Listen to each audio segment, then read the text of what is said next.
आता 70,000 light bill आलं.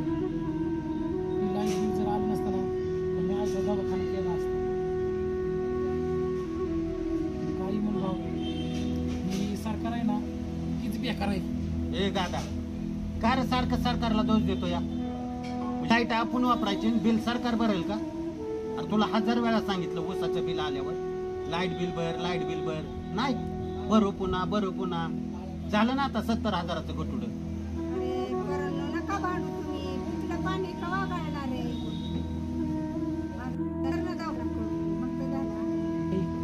काय बोल आता तूच काहीतरी जोगाड लावला.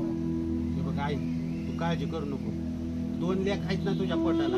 आम्ही काय बी करू तू काळजी करू नको. दादा मी असं करतो MSCBीत जातो आणि साहेबाला 8-15 जरा पुढे टाकला कुठनं तरी पैशाची अरेंजमेंट करू भरून टाकू.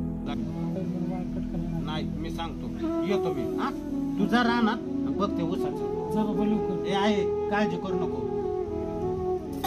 पायाला चालला पाणी नाही दिलं सगळं ऊस वाळून जाणार आहे.